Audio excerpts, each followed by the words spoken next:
Compañeras, compañeros senadores, pueblo de México, buenas noches.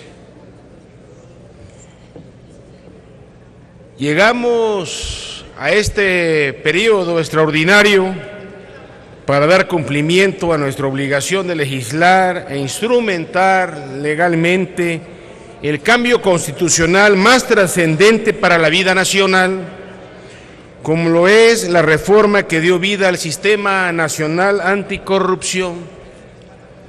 Se dice en el dictamen a nuestra consideración, cito: la corrupción es un fenómeno complejo cuyo origen tiene distintas causas y provoca diversos efectos, que va desde el pago ilícito a un policía hasta el deficiente funcionamiento de un sistema político, por lo que la problemática de la corrupción no solo es considerada como un problema estructural, sino también como una cuestión moral y cultural de un país. El dicho popular del que no tranza, no avanza. Si esto es así, surge la pregunta: ¿por qué no se toma la decisión política fundamental para acompañar estos cambios con una reforma constitucional que sujete de una vez por todas al presidente de la República a este marco jurídico? Y no por ser quien está ahora en la presidencia, quien fuese. ¿Acaso el titular del Poder Ejecutivo Federal no forma parte de nuestro sistema político, senadoras y senadores? Repito, ¿acaso el titular del Poder Ejecutivo Federal no forma parte de nuestro sistema político? Porque eso es lo que ustedes están considerando. Retomando las consideraciones del dictamen, en el sentido de que la corrupción es un fenómeno que ha existido desde siempre, ya que se encuentra presente de forma ininterrumpida en cualquier sistema político y cualquier intervalo del tiempo en el que nos encontremos, hay que recordar algunos de los escándalos de corrupción que en el ámbito del Poder Ejecutivo Federal han surgido y que han sido del conocimiento de la opinión pública, los cuales no se han esclarecido en agravio a la sociedad y el pueblo de México. En el presente sexenio, el caso de la Casa Blanca, propiedad supuesta de la esposa del presidente, valuada en $7 millones, de la cual se señaló es de dudosa procedencia. Además de que era propiedad de la empresa Ingeniería Inmobiliaria del Centro, que a su vez forma parte del grupo IGA, contratista desde hace años de los gobiernos mexiquense y federal de la Presidencia de la República. El caso de la Estela de Luz en la administración del expresidente Felipe Calderón, en el que una edificación luminosa del gobierno federal dejó un rastro de presuntos actos ilícitos. La sospecha de un fraude millonario llegaron hasta la PGR, que hasta el momento no ha afincado responsabilidad a ningún servidor público por la obra que fue presupuestada en $400 millones y terminó en $1,035 millones. Tampoco se nos olvida a los mexicanos que también en el sexenio del expresidente Vicente Fox se cometieron gastos irregulares al comprar con los recursos públicos toallas de baño de aproximadamente $402 la pieza, trinchadores de $3,800 cada uno, percheros de $1,200 cada uno, cortinas a control remoto de $17,386. Por si fuera poco, la presunta remodelación de su rancho San Cristóbal en Guanajuato, de ese tamaño. Y ya no hablemos de la época del negro Durazo, ya sería otra cosa, o Echeverría, cuando decía el dicho popular, ¿no? todo sube y nada baja, y el pelón viaja que viaja. Acuérdense esas etapas de nuestro querido México, lamentables por supuesto, de la historia gris de nuestro país, y la colina del perro de José López Portillo, y en fin, etcétera, etcétera, y no terminaré yo hoy de todos los agravios que le han hecho al pueblo de México.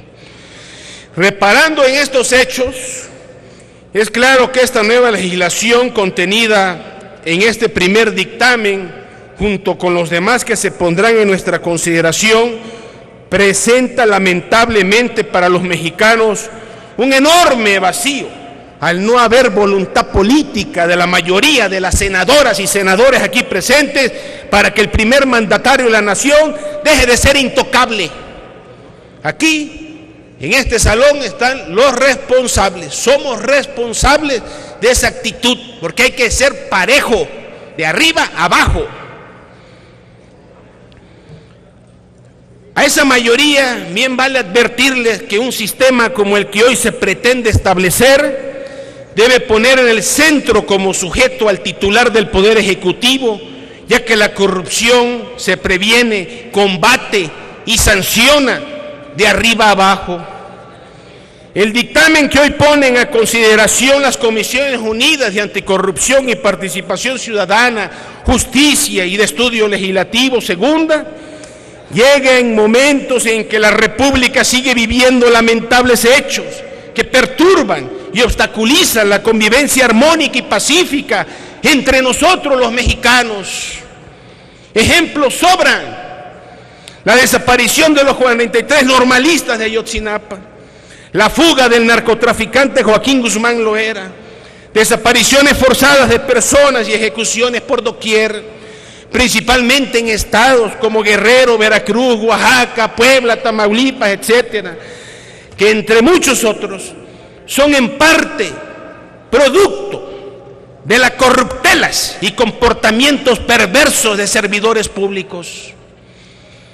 Los desvíos y manejos indebidos de los recursos públicos por parte de servidores públicos que año con año son identificados por la propia Auditoría Superior de la Federación. La compra y manipulación del sufragio.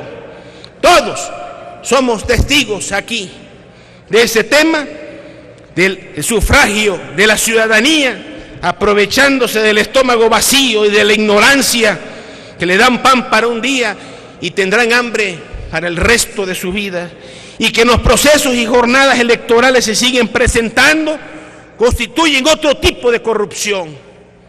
Ni qué decir del ejercicio del derecho fundamental de acceso a la justicia de los ciudadanos, que se hacen nugatorio en los hechos y las prácticas por las fallas y la corrupción que se vive en las instituciones responsables de procurar e impartir justicia. En todos y cada uno de estos ámbitos, senadores, senadoras, hay un cierto grado de corrupción política y administrativa que debe ser severamente sancionados. Por ello, estamos firmemente convencidos que no solo basta prever un catálogo de faltas administrativas en el que solo se definan y sancionen como tales las conductas que actualizan y configuran delitos cometidos por los servidores públicos tipificados en la legislación penal, sino también ampliar y tipificar conductas que también constituyen actos de corrupción, como lo es el tráfico de influencias, además de suprimir beneficios para quienes tienen conferida la confianza del servidor público e incurren en algunos o a otros actos de corrupción de ellos. Por ese será el tema que ya nos ocupará el dictamen correspondiente, que se pondrá también en este periodo extraordinario a nuestra consideración. Compañeras y compañeros senadores, esperemos que todos estos cambios y modificaciones no se vayan al caño de la corrupción. Seguiremos en lo que resta de esta legislatura, insistiendo en impulsar los cambios constitucionales y legales que complementen y permitan alcanzar sin resistencias el objetivo principal: prevenir, combatir y sancionar la corrupción, hasta no ver que los niveles de este cáncer disminuyan y se inhiban, la deuda con la República en esta materia seguirá vigente. Por su desatención, muchísimas gracias. A continuación,